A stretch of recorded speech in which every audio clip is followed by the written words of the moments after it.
Hello, welcome to Canvas to Niger-Delta Roundtable, where we discuss the future of this region, humongously blessed with hydrocarbon resources. Every week, we give some time to reflect on topics relevant to the development of the Niger-Delta and her people. Now, this episode, we're doing that as well as we're considering how to take our region to a more promising future. This podcast is sponsored by the operator of the NNPC, Renaissance Total Energies Ajib joint venture, Renaissance Africa Energy Company Limited, headquartered in Port Harcourt. Thank you for joining. I'm Adedayo Elushakin. A topic for this episode is keeping Owu at bay. The festive season is here. By the way, compliment of the season. It's a time for joy, celebration, and togetherness. But let's be honest, it's also a time when spending can spiral out of control. From gifts and parties to travel and family obligations, the pressure to spend is everywhere. And while December feels magical, January often brings a harsh reality.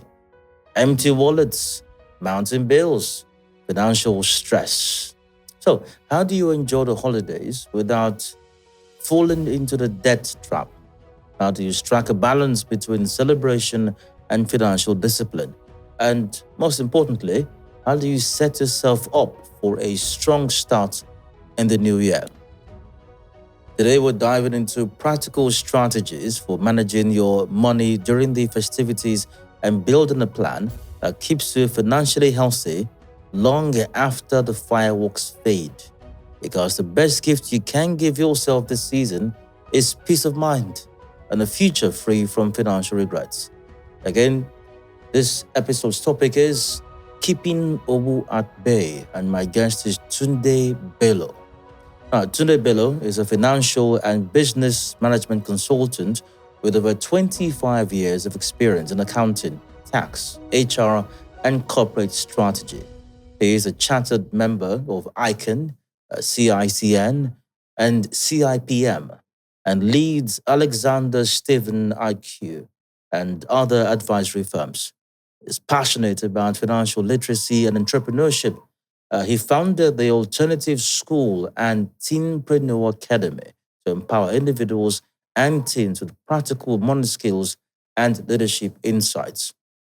Tunde Bello, hi. Welcome to Canvas, the Niger-Delta Roundtable. Good morning, Dio. How are you doing? Well. Compliment of the season. And from your synopsis and the opening speech, I can tell dirty December, harsh January. That's one thing I picked from that thought that you shared. It's fine. Yeah. I'm so excited to have you here for a number of reasons. I mean, I followed your work over the years here in Port Harcourt since when I came in, and I know that you're a very passionate person about a wide variety of issues. But I think from my standpoint, especially financial literacy, it's a very big deal for you. Yes, it is.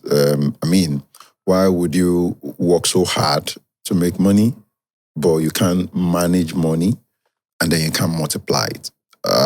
It's been my number one fundamental principle of money. Make money, manage money, multiply money. If you can't transit from the very first one to the second and then to the third, which is the most important one, then no matter what you do, you're always going to come to zero. Making money can be easy. People make money. You can actually see people making money. But the truth is, can they manage money? So let's say you're a very brilliant chap. You went to school, graduated with good grades. There's every possibility that you're going to get a job, a very good job at that. If you're brilliant. Nobody's going to know if you know how to do the work first and foremost, but because of your CVs, because of your results, they can just give you that job and get you fat salaries. So at first, you started making money based on your knowledge, your expertise and all that. Then the next thing is, how are you able to manage that money? And then if you're able to manage that money, you stay within the means, everybody look at you, you're able to achieve some certain things. But the next thing is multiplying the money, because money can't finish. Because when you spend it, it goes, it finishes. So that is why I am passionate about um, financial literacy, which for me, it's about making, managing, and multiplying money. Yeah, but Tunde, back to that person you described. I mean, I'm a young child. I mean, come on, man. I've got it going on. I'm smart. Mhm. I'm competent. That's why I got the great job, as you Yeah. mentioned, Yeah. making money, and this is going to happen for a long time. Yeah. And I probably have a pension that's coming up as Somewhere. well. So why this thing? And the alert is sure end of every month. I mean, so why should I bother with this? Managing And thing you're talking multiplying. about. Yeah. Money's going to come. The truth is, money is going to come. But in one of my series of thoughts that I shared, I mentioned something about the source. Imagine a rich father, a rich mother, who had worked tirelessly to get, money. Definitely, their children will probably stand or start on a good stead. Like they have a platform to start with because, they are starting off with their parents' money. So that boy or that girl will probably live to believe that I'm okay. I can always fall back to my parents. Now that's the source of that money that the guy is spending. Anything can happen to the source. The source can die. The source can fall sick. Risk, uncertainties, economy, tax, government policies, competition, and in fact, theft and loss. So if that boy or that girl relies so much on the source that is not his or that is not hers, so there's every possibility that at some point, if that source has issue, the money coming has issues. So that is why it is important that it's not enough to be smart, but you've got to be financial literacy smart, if I can put it that way. You've got to be intelligent. You've got to be streetwise. So this money is coming. For how long will it come? The frequency of occurrence, the patterns of occurrence, the availability, the longevity, the stability. So all of these things are part of money management, part of financial literacy, actually. So if I can put it, there is an anointing to make money and there is an anointing to manage money. The truth is, if you're seeing money, there is every tendency that you want to spend it. So, but where you spend it, what you spend it for, is actually a more important issue. So, if you keep getting salaries, what happens to the company if it folds up, if it goes down? It's not my portion. Exactly. So are you wishing me back? If your boss who pays you suddenly falls sick, let me give you a scenario. I just shared something with you this morning. I got to realize that I had tremor at some point, maybe because of my coffee consumption and all that. And then I was in the bathroom one day. I used to go to the bathroom with my phone. And then I saw that my hands were shaking, right?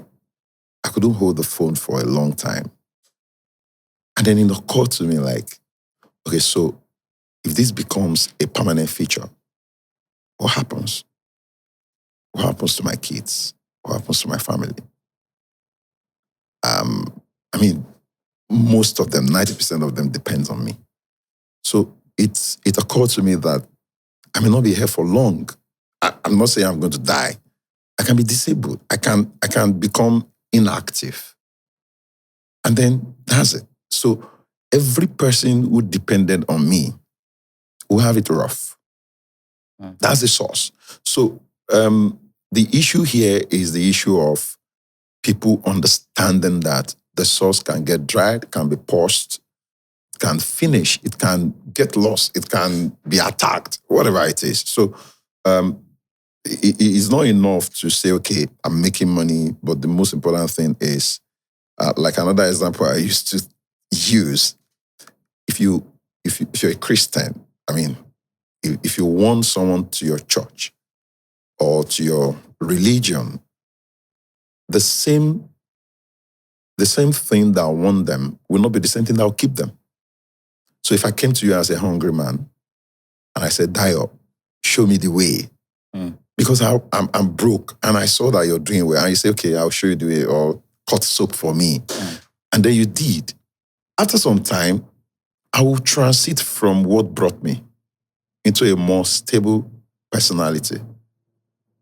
The stories you were telling me then will not be the story you tell me now. I won't believe the stories anymore. That's not what I want to hear now. I want to see something. So that's the same thing. So at some point, making money will be the primary thing. Then at some point, managing the money will become more important. And then at some point, multiplying the money, even not doing anything, will be the main thing for you. So that's why financial literacy is very key. Right. Yeah. So let's. I think we've more or less wrapped up the conversation.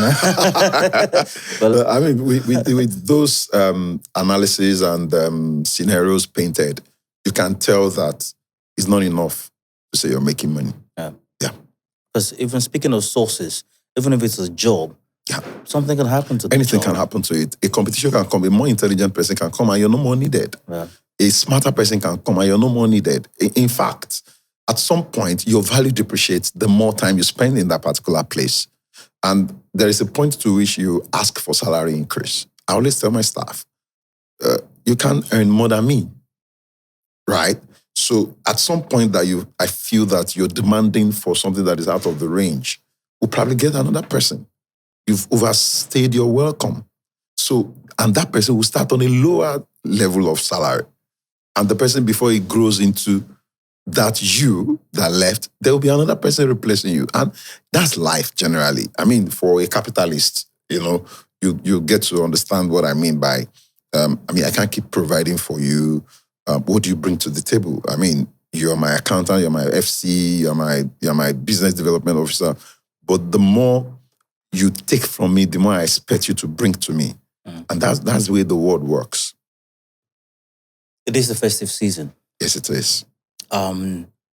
Why do people tend to spend a lot, significantly, humongously, maybe even ridiculously more during the festive season compared to other times of the year? Yeah, I think one of the reasons is, one, we tend to have this concept that festive season is for festival, right? And feasting. In other days, like 2 weeks ago, I got into a big traffic and I'm like, what exactly is going on? What is the cause of this traffic? And then my wife was like, it's festive season. And I'm like, today's Monday. How is it different from last week Monday? How is it different from 2 weeks ago's Monday? How is it different from last month's Monday? And like, it's festive season. And I'm like, no, you haven't answered my question. How is it different? So you see this hustling and bustling. People don't plan ahead. So, I mean, let me, have you been to that point where a certain amount of money gets into your hands and maybe you have this big amount of money and then you go spending, and then when it gets to a little fraction or when it gets to a small balance and then you start calculating.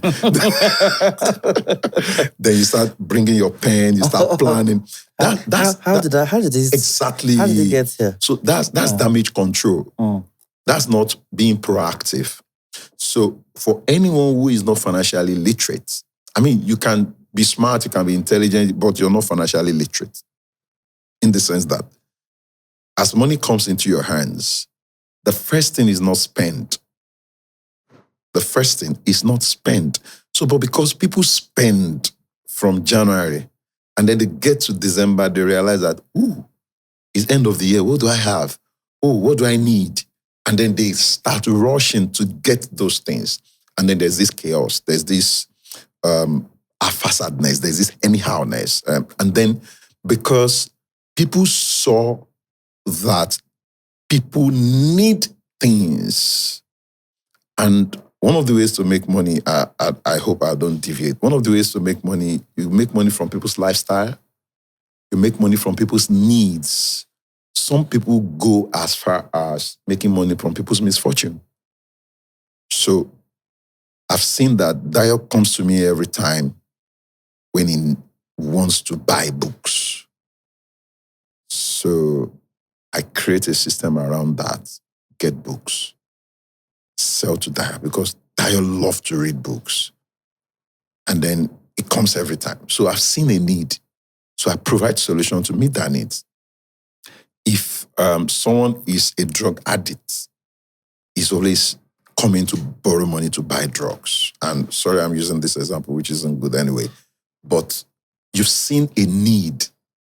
And then you see that, okay, it's coming, okay, I'm not going to give you this money for free. I'm going to give you at an interest. And they say, don't worry, just give me, I'll pay you back. I'll pay you back. So I've seen a need. In that lifestyle. So I create a system around somebody coming to me every time to request for money. And then I see that he pays back. So I create a niche around that. I create a system around that. He's always coming. He will definitely come. So now it's December. People will always rush. People will always come. People will always go up and down. And then some market people, some market women, some market men saw that.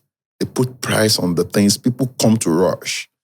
And then you think you're spending normal, but you're spending more. So that is what comes to the people spend more. We buy the same spaghetti, the same size, the same quantity, but we now buy it at a higher price because a lot of people scramble for it at the same time. So the person who is selling now saw the need, saw the gap.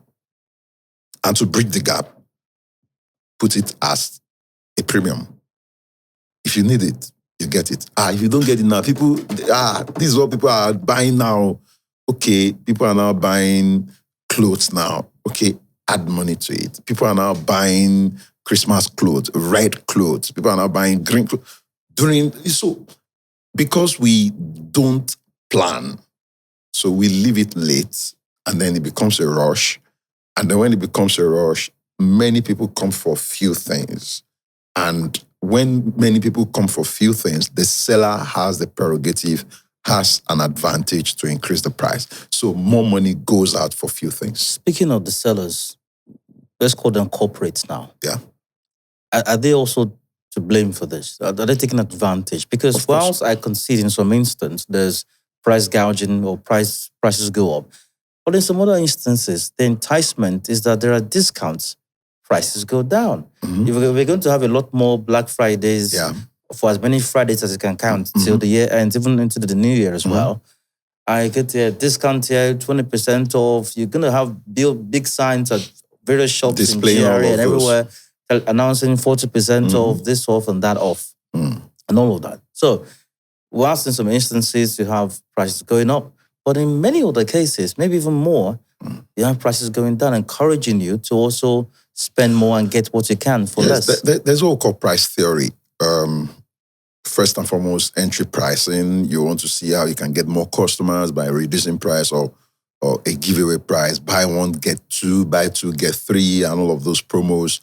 But the most important thing is the turnover. The number of times you have repetitive sales for this period, or the number of persons who buy things. So normally before this December, before these festive seasons, people buy possibly, people buy, in trickles and all that. And then now you have more people coming. So more people coming to buy more goods, you can reduce the price and spread the difference around. It is not a loss to them. You go to a supermarket or a shopping mall, you see that the prices are known for an informed buyer. If I come to a mall, I want to buy toothpaste, for example, I know the toothpaste I want to buy. I'm not doing selective or impulse buying. I am an informed buyer. I am a brand loyalist. So I'm buying a particular brand and I know how much I buy it. If I come to your shop and you're putting a premium that is, way so visible, I'm not going to buy because I know where I can always get it for this particular price. But in these festive seasons, people buy most things that they don't even need. They just want to feel among. They just want to, it's the same rice. It's the same beef. It's the same chicken. But we want to we want to latch on the trending stuff, the happenings, because people's happiness is dependent on happenings. So based on that, the person who is selling, whether corporate or informal or individual, takes advantage of that. You can reduce price to get more persons, and then you cover for your... nobody sells below cost price. It's the perishable goods. So this discount thing, it's a mindset most times. If I want to push my goods out, I can discount the price. If it is nearing expiry date, I can push my goods out.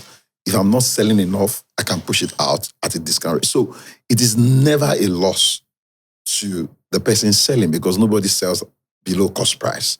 So the issue here is basically about people's lifestyle, which has now necessitated the people to put price because they are now at advantage.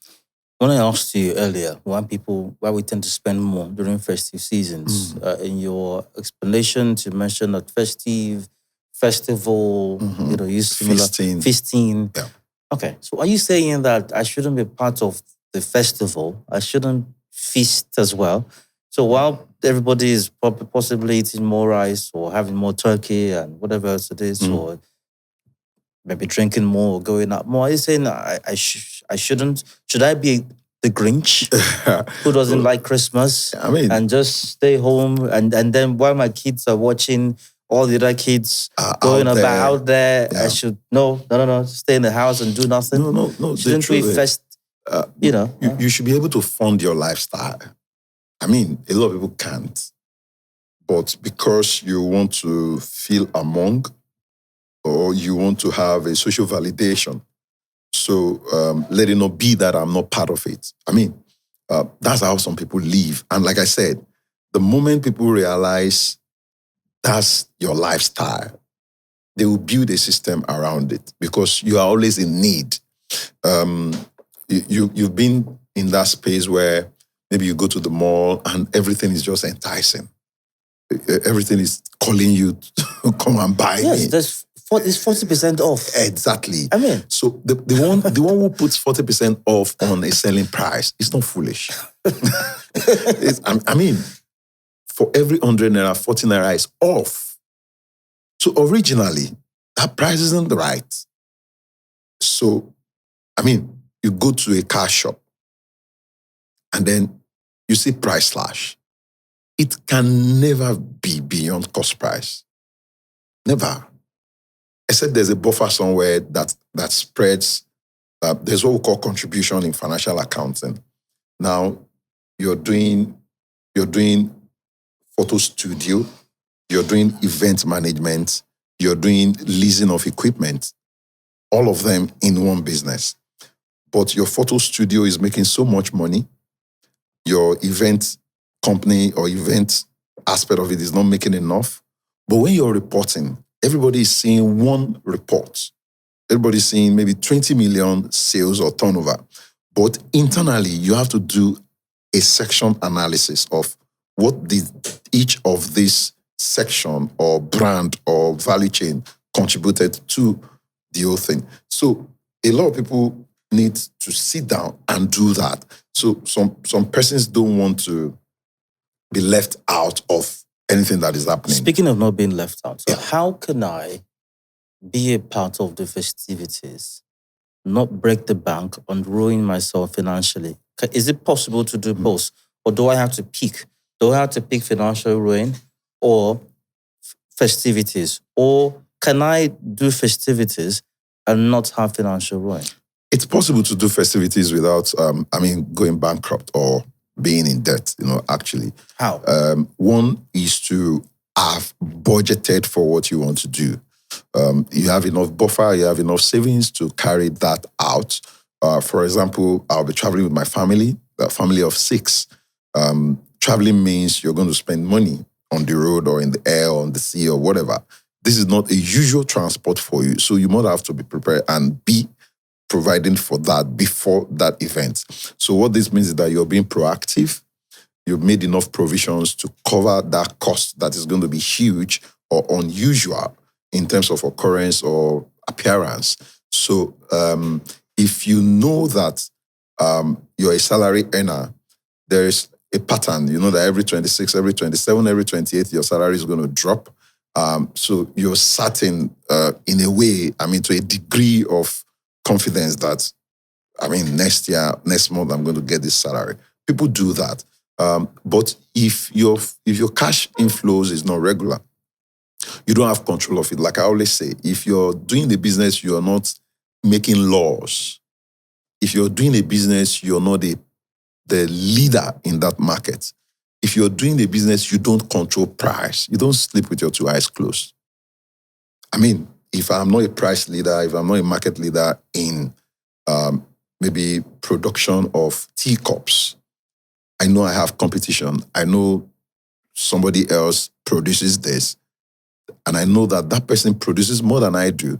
The person can change price, and then the moment the price is slashed, everybody goes to him. I'm at a loss. So our lifestyle should be looked at like that as well. Financially, so that you can always have good festival, you can always have good festive season without incurring debt or having financial liability. If you know that your financial capacity can't take what you're spending, now how do people go broke? People go broke when the rate at which they spend money is higher than the rate at which they earn it. It's as simple as that. The rate at which you spend money is higher than the rate at which you earn it. 2, the number of places you get money is lower than the number of places you spend money. They are 2 different things. So I have one source of income, but I have many sources of expenditure.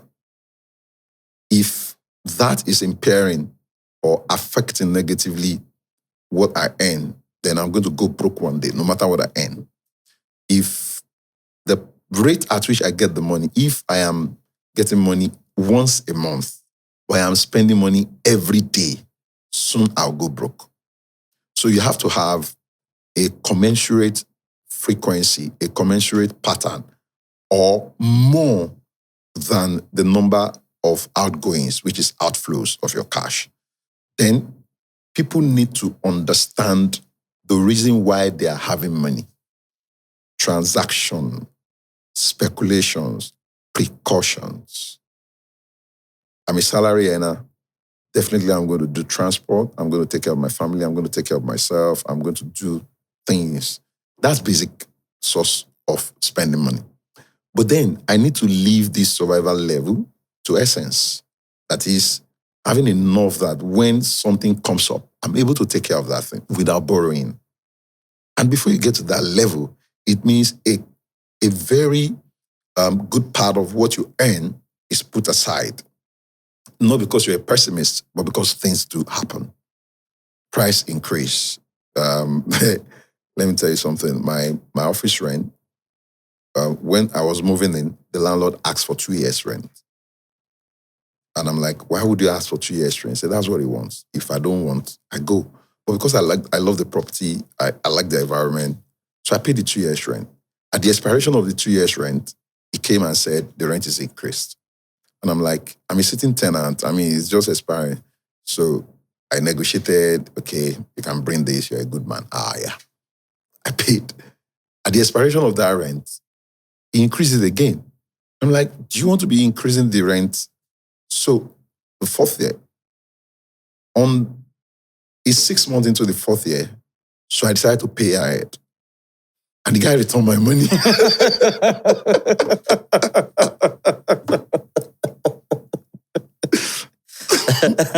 Okay. He did say, no, why are you paying next year rent? And I'm like, you were circumventing the program. Exactly. So people need to understand that you've got to plan. Because I don't control renters. I can't influence it. I'm not a landlord. In that aspect. So I don't own a property I can use for my office. So when you are in that space, you need to plan financially. If not, you're going to be in debt. No matter what you do this festive period, if your earnings can't cover your costs, is bad. Keeping Owu at bay is our topic. Thanks to my guest, Tunde Bello. It's been quite insightful. This first half, we've considered expenditure in the festive season. However, in case you're wondering, we're recording this. It's going to be Christmas, a week or so from now, or thereabouts. But December will come, or is here. It will go. January is approaching, and then there's a new year as well. How do you plan for the year? There are many persons who don't have that, who don't have a plan. They just go with the flow, whatever happens. What do you need to do or start doing if you haven't been doing it before to get your finances right, especially in the new year? We'll get to that. When we return from this break, stay with us. Canvas returns shortly. In the heart of our journey, where the sun touches the earth and the wind whispers through the trees, a new chapter unfolds. A chapter where energy illuminates more than just bulbs. It lights up minds. A chapter of unity, a coming together with a common goal to energize futures and illuminating lives. In classrooms, young dreams evolve, inspired by the promise of a brighter tomorrow fueled by available energy. Small businesses flourish, becoming seeds of prosperity. Energy that empowers and is catalyst for growth and change. The future is energy. So, let's light up the path to a sustainable future together. Energy for you, me, and the world at large.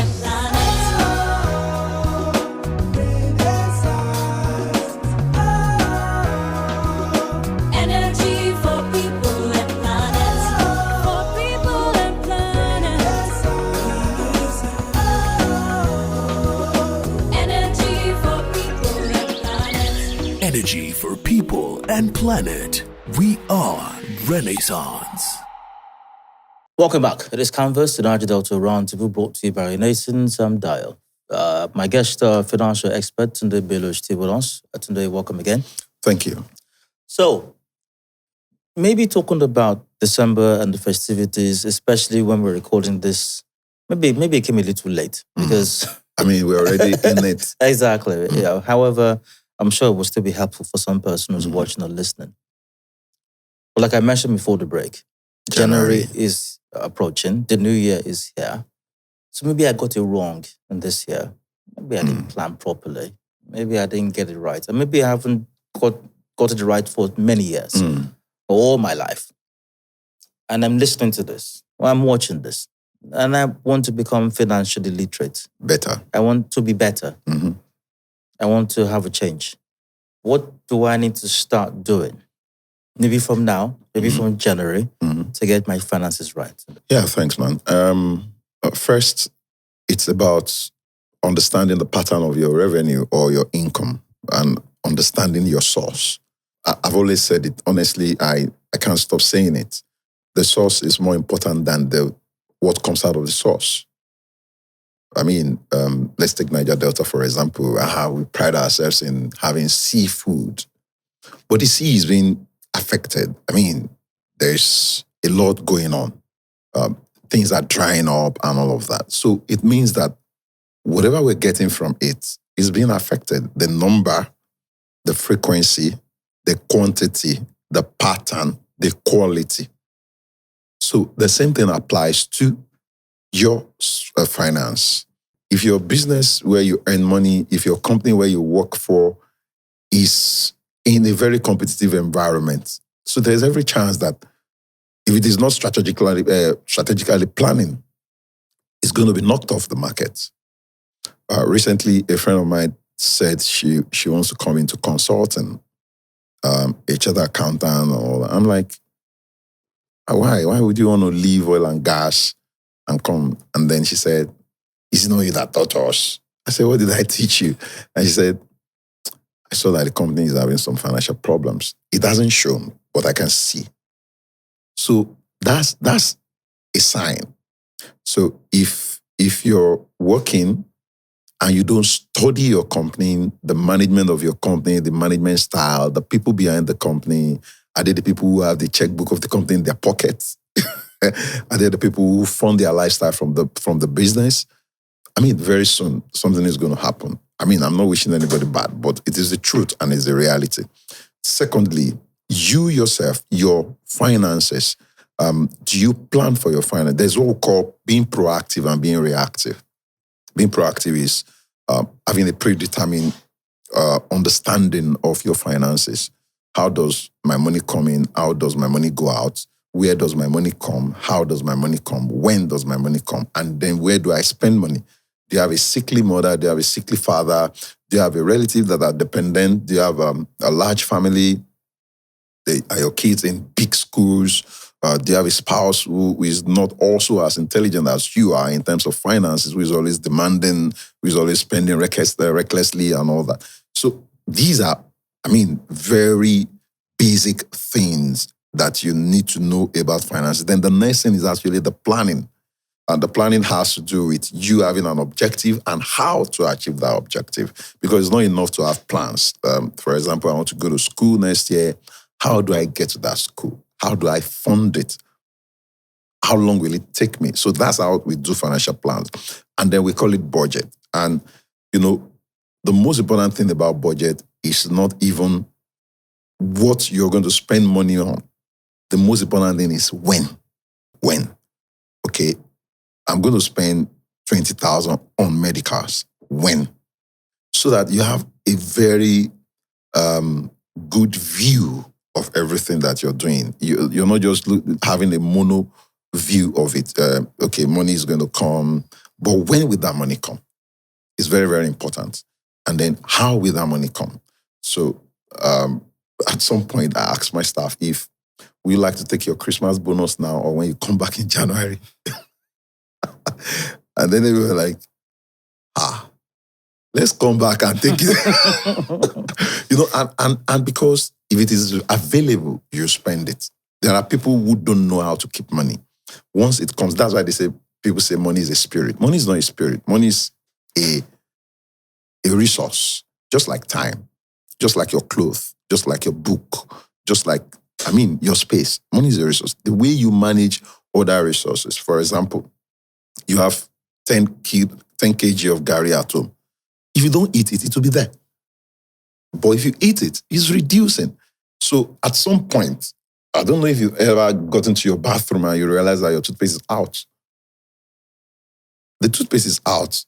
That's the reality. But you kept the toothpaste, you kept it there, the empty one. Then you come in the morning and you try to, and then you press, grind. You might find something, little things, a little paste come out of that. Yeah. But the truth is, that's a sign. What do you need to do? You need to replace it. If you come the following morning, no matter what you press, you won't get anything. So you're a foolish person. So you are aware that this thing was going out, it will soon finish, but you didn't make any plans for it. That's what people do. Most people do that. Don't worry, they'll pay us next month. There is no guarantee. So for us to do better in financials, you have to, before the money comes, you have to plan how you are going to spend it. And anything you can't accommodate within the same period, you postpone it. It's like risk. What do you do to risk? You manage it, you transfer it, you avoid it. You manage it. What is the risk of getting to your office 7 a.m. or not getting to your office 7 a.m. by road? If there's nothing you can do, you don't have a shopper, you don't have, you don't have a bay or magic that can teleport you. That means you come out early. That's managing the risk. You transfer it. Okay, can you go to the work for me? You let someone else do it. Or you totally stop, don't do it. So that's the same thing with our finance. How do we manage finance? Our costs, especially your expenditure. Is this something you can postpone? If there are obligations that fall due, like your school fees, your children's school fees, your house rent, that nobody wants to listen to excuses, then you have to plan for those things because as your rent falls due, the chances of your landlord giving you time to pay is very, very slim because that's his economy. Let's get to some practicals now. Yeah. So what are practical things that I can do? Because I get what you're saying. Yeah. And I imagine that some other person who's listening or watching right now gets what you're saying. Mm. However, practically, what do I need to do? Because my income is the same. My income may not change anytime soon. Yeah. No matter what I do. Yeah, you can't influence that. It may not change overnight. So my income is going to be stable, what it is for a while. So practically, what do I need to start doing to improve my finances next year? Number one is to manage costs. One of the ways to become better or to become financially buoyant or to become rich is not to have more money. Really? Yeah. Is to have less expenditure. So it's not, there's no, well, I'm saying it for a fact and as an authority. There is nothing that says that the best way to become richer or to have more money is to have more income. No. So I shouldn't want more money? I didn't say that. Okay. I'm saying that even when you have more money, there's no guarantee that you're going to be richer because your expenditure increases at the same quantity or the same rate, geometric progression, arithmetic progression. But more money means I can probably get a Land Cruiser or a Lamborghini. Exactly. It brings you back to zero. It brings you back to zero. Now, you buy more, you have a Land Cruiser, you buy fuel, you do maintenance, your expenditure increases. Now, you can reduce your expenditure to make profit. For example, let's even practicalize it. Let's say this is a business. You get paid per hour or you get paid per day, per session, whatever it is called. And then you rent the studio, you pay for lightings, you pay for subscription, data, and all of that. When you check it, you're making maybe 100 million from that and you're spending 70 million. So that's 30 million profit. So how do you become better? The next thing in your head is, I can increase my fees, right? You increase your fees, but your expenditure is also increasing. Maybe light and power that you don't have control is also increasing. So what you can do is either you have more person paying you the same thing so that you can have more money, but reduce your cost. Maybe you don't have to take coffee while we're doing this. I mean, coffee is good. I love coffee. But I mean, maybe you don't have to have all of the lights on. Oh, but because it's going to affect your quality, you can't do anything about it. Or maybe you can go to a cheaper place. Or maybe you can outsource some of these things. So, wait, so basically... Tunde, hold on. Yeah. I mean, come on, man. I want to be financially buoyant. I want to be rich, if I may use that term. But you're saying that for me to do that next year, or get my finances right, and I need to step down. I need to reduce my quality of life. No, not quality of life. People start saying he's suffering now. No. You can't hide money. I should be hanging out with the boys again. You can't hide money. I shouldn't be drinking 21 years again. No. I mean, you can't hide money. Like I said, don't engage in a lifestyle you can fund. I can fund it so far. Yeah, so far. You can fund it. But does it make you richer? Does it make you better? It's the same pedestal. See, what I'm saying is this. If you're going to take something, I don't know how it is called. If you're going to take maybe a bottle of drink that is 5 million naira, do you have substitute that gives you the same pleasure, that gives you the same, doesn't have the same rep. That's the thing. They won't turn off the lights in the club. Exactly. There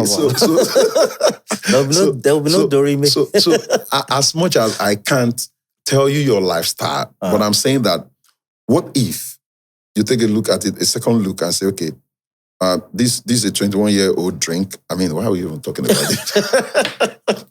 Okay, forget about that. Let's say, okay, this is a 3-bedroom in a particular location. It's 5 million. Yeah. And this is a 3-bedroom in another location that is 3 million. The same aesthetics, but just location. I mean, can I step down and I'll still be okay? But if it is about life and death, by all means, go on. Because there are some persons that they can't do without some certain things. But you must have funds. You can't be borrowing to do that. The moment you're borrowing to do that, it means you're in debt already. It means you are in a financial, war. Because you can't win it. Because your sources of revenue, your income is not able to take care of your lifestyle.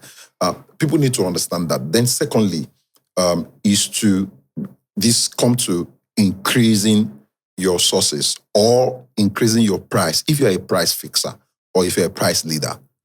I mean, we all know that if I ask you to get me a soft drink, you know this soft drink, without even telling you, you know what you're going to buy.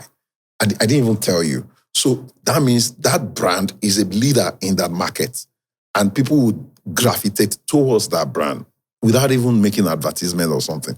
So if you're not doing that kind of business, if they call, we need to talk to a financial consultant in Niger-Delta, what number am I? What is the probability that if they count 1, 2, 3, 4, 5, 6, 7, 8, 9, 10, my name will be there. So it means that I'm a leader in that sector, in that circle. So the same thing. The third one is to invest. It's different from savings. Savings is keeping something somewhere and go back to take that thing. Is practically what it is. But you can't say you want to save to buy gas next month. Gas is maybe 14,000, 15,000 for 12.5 kg now. And then you're saving for it. And then you get to the gas plant and they say 16,000. So it's practically useless for you to keep that money. You should have put that money somewhere to generate that additional 500. By the time you get that 500, you are readily available to take care of that expenditure without stressing. It's a wonderful financial literacy idea that everybody must understand. But when you invest, investment gives you back your money plus something extra. And the extreme is that extra must be more than the inflation rate. So what am I saying? I mean, I don't want to complicate things here. Let's say the inflation rate is 10%, but the money that is promised you or the covenant that is given to you based on your investment is 9%. It means you're going to look for 1% to add to that thing to get what you want at that point. So, I mean, you must have money security. So that's one other way. Then the last one that I really want to talk about is having the value to share or value to sell. When you have value to sell, be a person of value. You're working. It means you're important to that work. They can't do without you. So it means that at some point you come to the negotiation table, it's going to tilt towards you.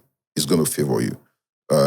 You always have something. Is that you have something digital to sell, you have something physical to sell, or you have something people come to you to buy. If you are always earning money and you are always spending money, nobody buys from you, nobody pays you. I mean, you're going to be broke. Is it true? So as January is coming, ensure that you plan for January, for February, for March. And then when you look at how the economy, the competition, the environment affects your revenue, then you do the other one. I'm not a fan of long-term plan because, I mean, it's a very volatile environment. It's a very unstable environment. So you can't really do long-term plans. But your short-term plans in terms of liquidity, making money to meet your needs, and categorizing your needs, short-term needs, long-term needs, things that you must settle, that's your obligations. Nobody wants to hear stories in schools. Nobody wants to hear stories in terms of your accommodation. Nobody wants to hear stories in terms of your health. You don't have an health insurance. When you are sick, you pay. Because, I mean, government doesn't provide all of that in a quantity that everybody can enjoy. So you must understand those things that when they happen, you have to cough out money. And those are the things that we must guard against. There's so many apps out there these days, mobile apps and all that, promising all kinds of financial incentives and all of that. Mm-hmm. Do those help? Can one take advantage of those? They do. So those are savings and investment apps. I don't want to mention names, but if you go out there, you see people who say, lock your money for 30 days and we give you this. One advantage that does is to put on you restraint. You don't want to touch this money. Now, my daughter in the school, when you give them allowances, they lock it in their account. And I'm like, does that mean you don't eat or something? But it means that they found a way to manage themselves, and then month end or in 90 days, in 30 days, in 60 days, you can have that money back with a little extra. So that's a smart move to make money.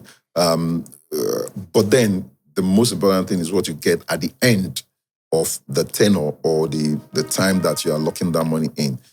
We have various investment, money market fund, savings account that promises you extra, treasury bills, equity fund, mutual fund, retirement savings account that you can put your money in, some cooperatives that you can put money and then get a particular product or some product at the end of the year without you paying extra. So, I mean, buying ahead of time and then negotiating for discounts, doing price negotiation properly. A lot of people can't negotiate price. Whatever they tell them is what they buy. They just feel that they don't know how to price, but some of us can price. Some of us can price. I mean, knowing fully whether for Africa. I mean, if it was an Olympic sport, you just probably say, okay, can I take 2 for 10? Can I take 3 for 5? And then the person was like, The other day I wanted to buy a car, and then I realized the price they were calling was high, and I said, "We have all of these cars and nobody's buying them. Can I give you a check for 60% and then spread that one and you add a little to it?" And the girl was like, "Are you serious?" I said, "Yeah. I mean, I give you post-dated checks and then you just add a premium to it. And I mean, I take my car, I'm riding, and then I can come back and then pay you monthly." Oh, and then I said, "Just call your boss and ask him a few questions. Can you do that? Where do I work? What's my source of income? How much do I get?" I mean, giving a post-dated check that is not honored is a crime now. So, I mean, you're safe. And it was a deal. And we're good. Wow. So, I think we have to wrap this up now. Yeah. You said a lot, but I'd like you to leave the viewer with one message. As far as getting their finances right, becoming financially stable, maybe even rich from next year. Yeah. What's that one message? One, I mean, you don't have to do what everybody is doing. If you don't have to have social validation in a wrong environment. If you're not earning like them, don't spend like them. I think that's clear enough. If you're not earning like them, don't spend like them. I mean, Dirty December is here. I mean, you can always have Dirty December. If you don't have it this year, you can have it next year. If you don't have it next year, you can have it some other time. And then you can cut your coat according to your materials. I mean, that doesn't resonate with a lot of people anymore these days. But the truth is, your finances is a personal thing. So, I mean, do what's best for you. If you can't afford it, you can't afford it. And I think my key takeaway from this is if you want to get your finances better, reduce expenditure. Reduce your expenditure if possible, particularly those things that you can cut off. Those things obligations are what you must do. So face your obligations. Don't do 21 years. Don't do 21 years. All right, great.